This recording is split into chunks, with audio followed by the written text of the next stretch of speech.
एक कंजूस सेठ जी थे। वह नारियल खरीदने में पैसे खर्च नहीं करना चाहते थे, इसलिए वे सीधे जाकर नारियल के पेड़ पर नारियल तोड़ने के लिए चढ़ गए।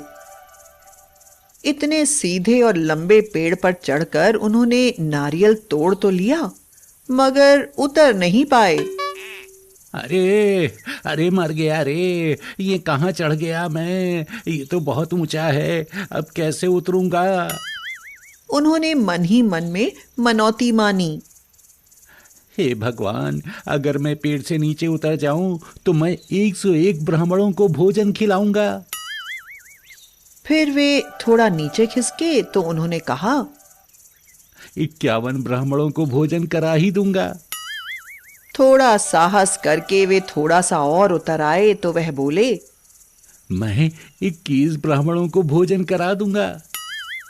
थोड़ा और उतरे तो बोले, 11 ब्राह्मणों को खिला दूंगा। तब तक वे उतर आए तो बोले, 1 ब्राह्मण को तो मैं खिला ही दूंगा। अब सेठ जी बहुत कम खाने वाले ब्राह्मण को खोजने लगे। एक ब्राह्मण उन्हें मिल ही गया। आप कितना खा लेते हैं? यदि सेठ जी कंजूस थे तो ब्राह्मण महाचालू चतुर गुरु घंटाल थे। जी यजमान, मैं 50 ग्राम खा पाता हूँ, मुश्किल से, बहुत हल्की हल्की 2 पूड़ियां बस। सेठ जी प्रसन्न हो गए और उन्होंने दावत कर दी। देखिए पंडित जी, मैं 8 बजे दुकान पर चला जाता हूँ, आप उससे पहले ही भोजन कर लीजिए। जी ठीक है। सेठ जी प्रसन्न मन से घर आ गए। सवेरे भोजन की सब तैयारी हो गई, पर पंडित जी नहीं आए। इंतजार करके सेठ जी अपनी दुकान पर चले गए। देखो, मैं दुकान पर जा रहा हूँ, मेरे पीछे पंडित जी आए तो उन्हें भोजन करा देना, 11 रुपए दक्षिणा दे देना। और 12 बजे के करीब पंडित जी आए। आते ही कराह कर बोले, पेट ठीक नहीं है, क्या करें। सेठानी जी उनके हाथ पैर धुलवाने के लिए गईं। तभी पंडित जी फूट फूट कर रोने लगे। भावुक होकर सेठानी बोली, क्या हुआ पंडित जी? क्या बताएं, आज के दिन तुम्हारी सती लक्ष्मी जैसी सास जी का ध्यान हो आया। हाथ पैर धुलवाते समय वो मुझे 11 अशर्फी देती थी। भावुक होकर सेठानी बोली, तो क्या हुआ पंडित जी, सासू जी नहीं रही तो क्या, मैं तो हूं ही। ऐसा कहकर उन्होंने 11 अशर्फियां पंडित जी को लाकर दे दी। जब पंडित जी भोजन कर चुके तो फिर से फूट फूट कर रोने लगे। अब क्या हुआ पंडित जी? आपकी लक्ष्मी स्वरूपा सास मुझे 51 अशर्फियां भोजन करने के बाद देती थी, और उसके बाद आटा चावल आदि सीधा अनाज देती थी। आप चिंता मत कीजिए, वह तो मैं भी दूंगी। आटा चावल तेल घी आदि सब सामान सेठानी जी ने बांध दिया। पंडित जी सब ले गए। रात को जब सेठ जी आए तो बोले, पंडित जी भोजन कर गए थे? मैंने उन्हें भोजन करा दिया, लेकिन वह बार बार रो रहे थे। बार बार क्यों रो रहे थे?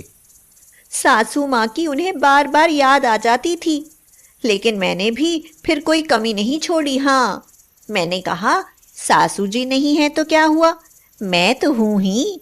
मैंने उनकी सब दान दक्षिणा पूरी कर दी। कैसी दान दक्षिणा? सेठानी जी ने पूरा हाल बताया। सुनते ही सेठ जी का तो खून खौलने लगा। तुरंत उन्होंने लाठी उठाई और पंडित जी के घर की तरफ दौड़े और जाकर उनका दरवाजा खटखटाया। पंडित जी फौरन आंगन में लेट गए। पंडितानी जी ने ऊपर से सफेद कपड़ा सिर से पैर तक उड़ा दिया। दरवाजा खोल कर आई और धम्म से बैठकर रोने लगी। हाय पंडित जी, हम सबको छोड़कर चले गए, अब हमारा क्या होगा? हमको भी साथ क्यों नहीं ले गए? इनको क्या हुआ है? पंडितानी रोते हुए बोली, सवेरे एक सेठ इनकी दावत कर गया था। पता नहीं उसने क्या खिला दिया कि पंडित जी मर गए। हमारे यहाँ तो इनको फूकने तक के पैसे नहीं हैं। सेठ जी बहुत डर गए और उन्होंने पंडित जी के दाह संस्कार और क्रियाकर्म के लिए सारा रुपया दिया। पंडित जी का राशन पानी 2 महीने तक चला। उसके बाद राशन पानी खत्म हो गया तो उन्होंने सोचा सेठ जी के घर चलकर देखूं। वह सेठ जी के घर जा पहुंचे।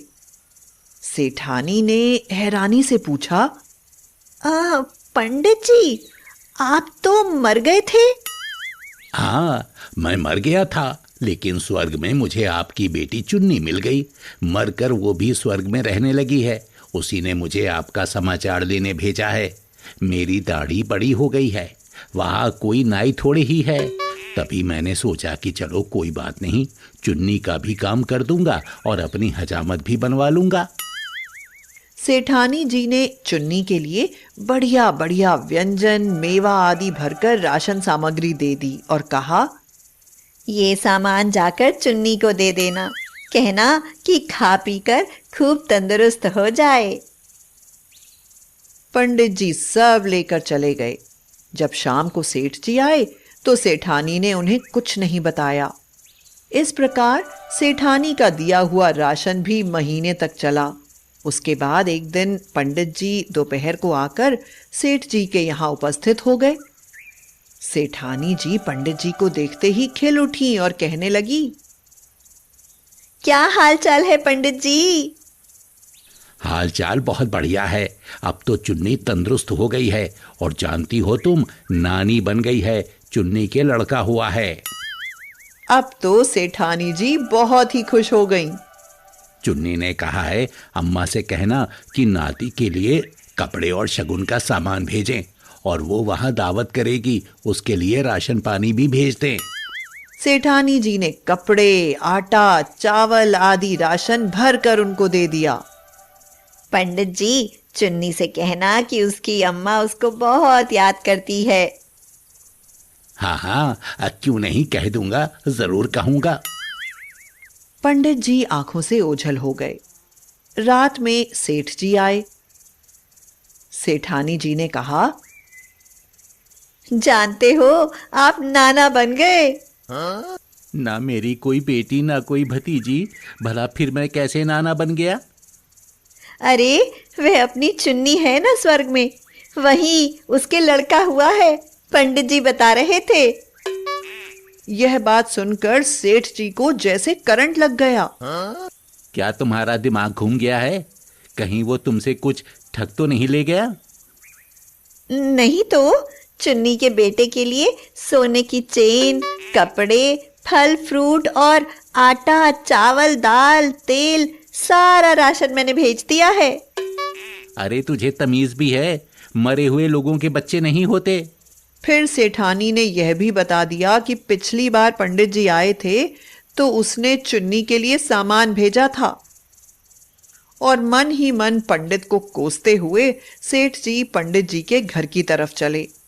पंडित जी के पास पहुंचकर उनसे हाथ जोड़कर माफी मांगी और बोला, पंडित जी, हमें क्षमा कर दो। दोबारा मैं कभी कम खुराक खाने वाला पंडित नहीं ढूंढूंगा।